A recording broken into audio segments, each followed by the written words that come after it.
Hey guys, hope you're doing well. Hope you're having a great week so far. Joined with Beth again today. Beth, we're going to talk.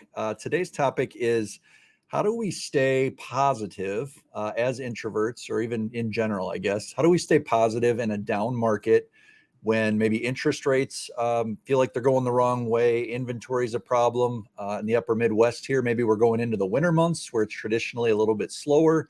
What are some things we can do to stay positive in those times? So we were talking. We thought this would be really applicable to this week, regardless of when you're watching this. This week, early October, things just kind of feel like they're going maybe in the wrong direction for productivity purposes. So, Beth, I don't know if you want to start off, or I certainly can, but we've got three things for you today. So. Sure. I think the first thing I'll talk about is it's all about the relationships. And Perfect. as introverts, we love really good deep dives into people, who they are as humans, and then creating a relationship that is not just surface level. And so now's the time to pick up the phone, to send the extra text message, to ask somebody out for coffee, because now we finally have time to catch up with people. And focusing on the relationship is number one, just good for you, good for them. And then you're top of mind again if they run into anybody needing real estate needs. Perfect. And I think what I hear from that is surface level versus going deeper on a relationship. And I think as an introvert, I think most of us would be in the same boat where we're not really into the surface level stuff with hundreds of people or whatever. But if we can go a little bit deeper and get to know people, we tend to enjoy that a little bit more. So love that advice. One of the guys at our office here, his theme right now is I'm just out going to make friends is all I'm really doing, because there's so much we can't control, which is the market and maybe some other opportunities that aren't there, but we can control just going out and making friends. So I think it's a really good one to get us started with that.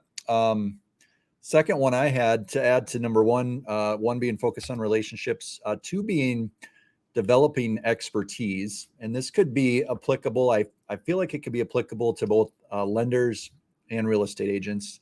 And that is, if you've got a product or a customer or a client or clientele that you really enjoy working with, or you know a lot about that, or you've got a special program for that, now's maybe the time to really like dive deep and know that product or that niche inside and out. I think when we've got time, sometimes we just say we got to take care of everybody and kind of a shotgun approach versus a rifle. And I think now is the time to figure out what that niche is, what you really want to work on, and then go deep in that area as well. And that's developing that expertise. So, Beth, you got anything else for us on this?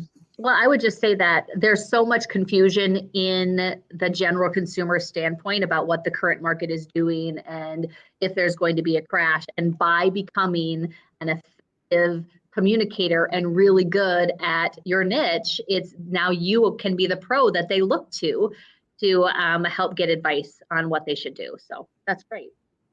I think that niche could be first-time home buyers. It could be condos. It could be FHA loans or VA or rural development. It could be, let's see, on the realtor side, Beth, what would be some things that come to mind there? Well, I think just like knowing different price points. So is the under 200 selling really quickly, and what you should be aware of? Are you a seller in the $400,000 to $600,000 range? And how can I educate you on that market? And that patience is the key. Pricing well is also a big strategy. So those are definitely things that I'd focus on. Perfect. And then the third one we have was just effective networking. So the three would be focus on relationships, develop expertise, and then effective networking. Beth, when I say effective networking as an introvert, what does that look like? What does that mean to you? For me, it definitely means more like one-on-one or small groups than it does going to a convention center full of 400 other realtors and trying to figure out who's going to be a good referral partner for me. Like that's like dagger to my heart, not my kind of thing. But I can do specific effective networking and finding things here locally that maybe fit more to my small group setting. When I hear networking, I think of the latter there, what you just said, which was the huge group and like get me out of here type of a thing. I'm sure others listening or watching this can relate to that. So I think what we're talking about is more the small groups or the one-to-one, but diving deep again on that. So Yeah, today's was a little bit shorter, but I think the one thing I'd probably leave with from my side here is it's very temporary. We see ups and downs in the business. Beth, we've both been in the business for a while. We've seen the ups and the downs.